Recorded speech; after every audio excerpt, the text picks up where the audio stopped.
Bueno, vamos a hacer otro problema de fuerza centrípeta, ¿vale? Pero he visto que iba a poner un problema ya del tirón de lo que era peralte, ¿no? Los peraltes. Los peraltes son simplemente, mirar, en una curva, sobre todo en las curvas de las carreteras, ¿vale?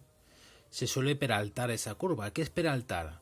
Peraltar es hacer que poner tierra en esa curva de tal manera que la carretera forme un ángulo con la horizontal, ¿vale? Con eso se va a conseguir que principalmente se va a conseguir que un coche, ¿vale?, pueda ir a mayor velocidad de la que podría ir si esa curva no estuviese peraltada.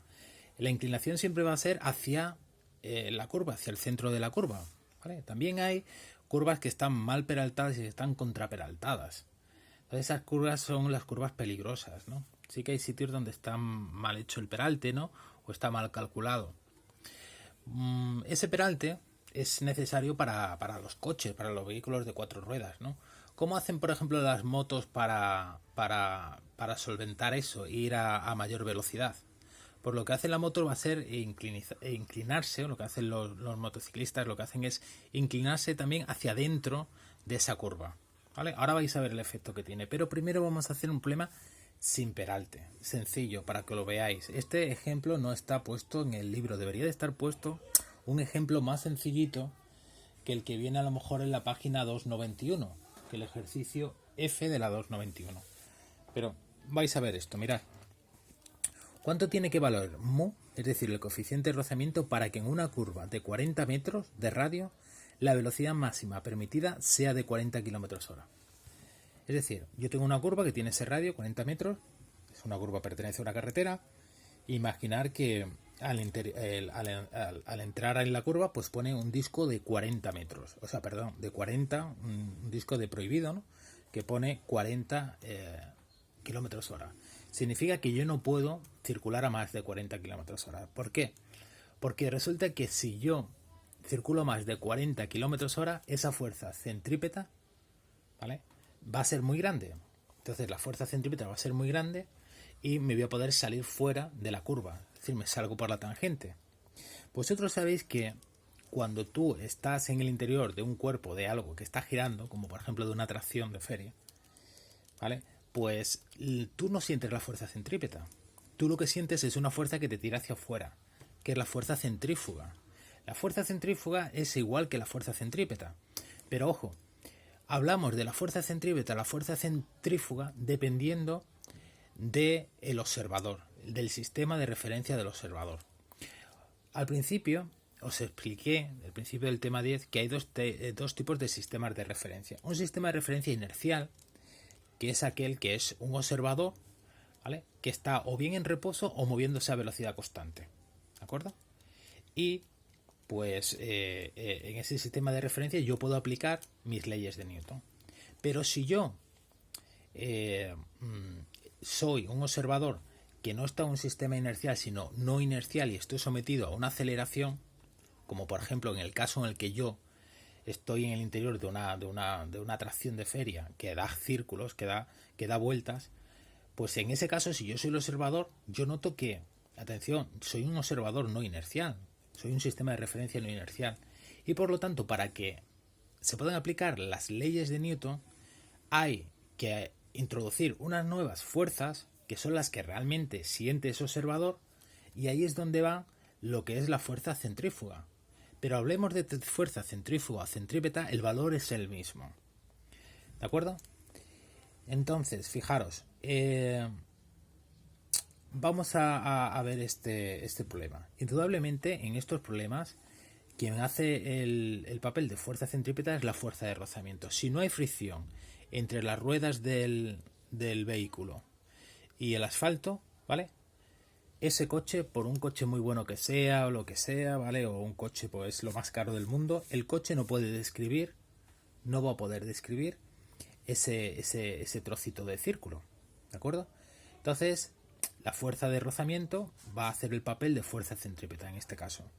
Por eso es importante que las ruedas de los coches, pues siempre ver el mantenimiento de las ruedas de los coches, que no estén desgastados, o no estén desgastadas, ¿vale? Porque eso disminuye la fricción. Indudablemente este coeficiente de rozamiento va a disminuir mucho cuando el suelo, el asfalto está mojado, ¿vale? Cuando el asfalto está mojado, pues sabéis que hay que circular siempre a menor velocidad de la que te ponen los discos, porque ese rozamiento disminuye. Incluso se puede producir el fenómeno de aquaplaning, que es un fenómeno en el cual no hay rozamiento. Se crea una capa de agua entre lo que es la rueda, aunque la rueda sea la mejor rueda de la mejor marca del mundo, y el asfalto, y eso se desliza el coche, y cuando tú metes los frenos, el coche sigue moviéndose, ¿entendéis? Y es imposible de pararlo, no hay rozamiento.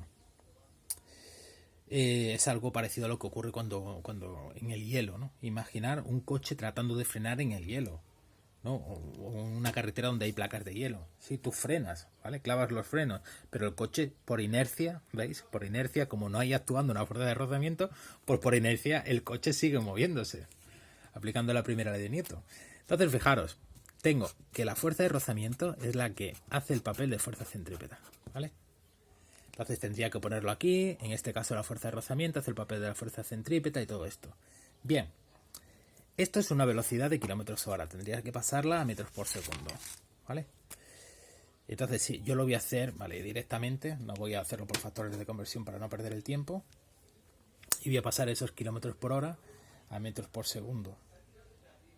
¿Vale? Entonces multiplico 40 por 1000. ¿Vale? Y lo divido entre 3600 y me sale pues 11,1 metros por segundo, ¿vale?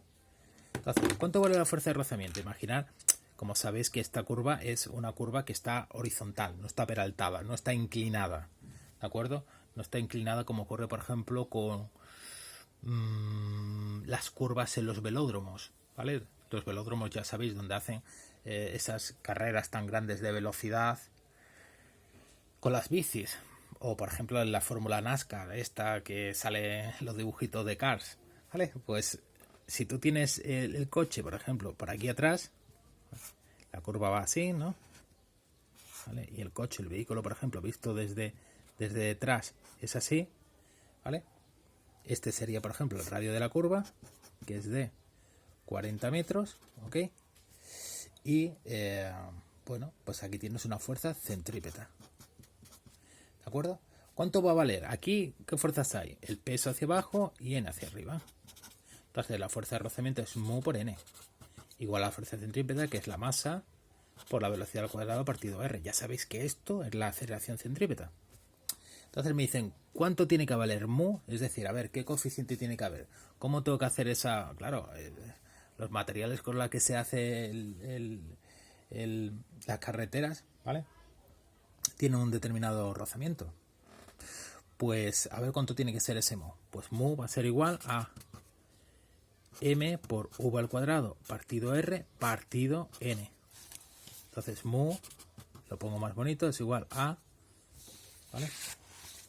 M por v al cuadrado partido r por n, ¿vale?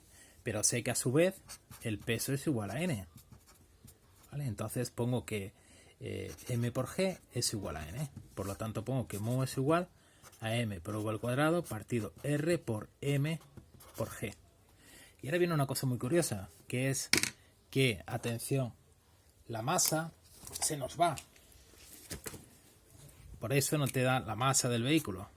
Es decir, que ese coeficiente de rozamiento es independiente de la masa. Y mu va a ser igual a v al cuadrado partido r por g. ¿Vale? Fijaros en esta cosa tan curiosa, porque esto se puede también cambiar. ¿Vale? Pero mu lo sustituís y va a ser la velocidad, que es 11,1 al cuadrado partido r, que está son 40 metros, por g, pues vamos a poner 10 para que salga redondo, ¿vale?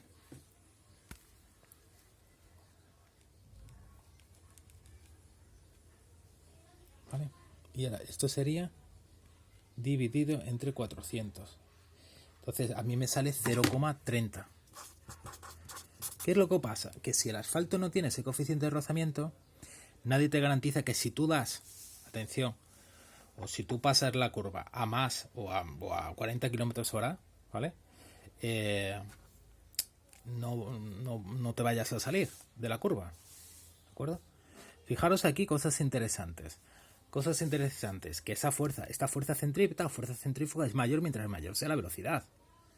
Recordar que si tú estuvieses aquí dentro del coche, además de lo que va a ocurrir va a ser que tú no vas a sentir esa fuerza centrípeta hacia adentro, vas a sentir una fuerza centrífuga hacia afuera.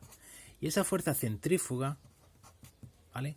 Como que te escapas del círculo, pues es igual que este en valor. Es mayor mientras es la velocidad mayor. Si tú, en este caso, imagínate que hacen la carretera, la hacen súper bien, con su coeficiente de rozamiento genial de 0,3, su radio de 40, y ahora tú ves el disco de 40, ¿vale? Y tú ahora dices, yo como soy muy chulo, pues en vez de ir a 40 voy a ir a 60.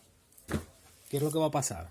Que como la velocidad es muy grande, aumenta porque está arriba, pues va a pasar que la fuerza centrífuga va a ser muy grande y tú te vas fuera de la curva, te sales de la curva. ¿De acuerdo? Eso es lo que hacen muchos, o que les pasa a muchos, cuando van flipados por la vida y toman una rotonda a una velocidad tremenda. Las rotondas son curvas cerradas, ¿de acuerdo? Depende de lo grande o lo pequeña que sea una rotonda, y hacen un recto, ¿sabéis? Hay gente que se ha ido, pues, se ha quedado por en medio de la rotonda o se ha salido de la rotonda. ¿De acuerdo? También fijaros aquí una cosa, que es que mientras menor sea el radio, mayor va a ser la fuerza centrífuga. Es decir, no es lo mismo una curva súper cerrada, que el radio es muy pequeño, que una curva más abierta, que el radio es muy grande. Entonces, esto es lo que ocurre en las autovías. En las autovías no se pueden construir una autovía, no se puede construir una autovía con curvas cerradas. ¿Por qué? Porque si tú construyes una autovía con curvas cerradas, la velocidad a la que tienes que ir tiene que ser muy pequeña. Entonces, no se puede construir una autovía con un límite de 60 en una curva. Realmente, en una autovía no puede haber límites por debajo de 80. Si veis algún límite de 80 al tomar una curva en una autovía, es que es una curva cerrada para lo que es una autovía. ¿De acuerdo? Y claro, las carreteras nacionales pues lo que tienen son curvas más cerradas y están esos límites pues tan terribles de 50, 60, pero las autovías pues no se puede, siempre hay que construirlas de tal manera que las curvas, porque siempre hay que torcer, ¿sabes? No puede ir en línea recta, eso porque prácticamente lo único que lo hace es el AVE y los aviones, por supuesto, pero las curvas se tienen que hacer abiertas, aunque el recorrido tenga que pasar, el recorrido de la autovía tenga que pasar por otro sitio, ¿vale? Pero el objetivo de hacer una autovía es ir rápido, y con curvas cerradas no se puede ir rápido, ¿vale? Y si tratamos de ir rápido por esas curvas cerradas, por la fuerza centrífuga nos vamos a salir fuera. Eso ocurre con muchas cosas, ¿vale? Este vídeo es el vídeo sencillo de cuerpo que describe una curva sin peralte, ¿de acuerdo? Ahora después os pondré uno, ya no me va a dar tiempo, lo pondré mañana. A mí es que me gusta todo esto mucho de los ejercicios de la dinámica, de la dinámica del movimiento circular, ¿vale? Es decir, ¿qué fuerzas actúan sobre un movimiento circular, no? Pues mañana, si tengo tiempo, os voy a poner uno con peralte, que está muy chulo. Y voy a empezar a mirar ya animaciones, que hay animaciones súper chulas, ¿vale? Que te explican por qué las motos, tú vas viendo cómo la moto se va inclinando y va cambiando el valor de las magnitudes. Quiero deciros también que ahora me voy a enrollar mucho, voy a poner muchos vídeos teóricos. Estos vídeos teóricos, seamos claros, tenéis ahora poco tiempo, iréis muy agobiados. Yo ya sabéis que no os voy a poner ejercicios esta semana y ya no os voy a poner más ejercicios obligatorios, porque no quiero que os agobiéis al final del curso. Lo habéis hecho bien, os habéis adaptado muy bien a las circunstancias, habéis sido unos campeonas, y estos vídeos se quedan grabados, van a estar ahí grabados, ¿vale? Y ya cuando pase la tormenta esta de tener que de enviar tareas y todo esto, pues ya a lo mejor pues tenéis más tiempo para ver estos vídeos y hacer ejercicios, ¿vale? Eso no quiere decir que el que tenga tiempo que vea los vídeos, ¿vale? Os iba a comentar, bueno, ya está. Bueno, hasta luego, chicos.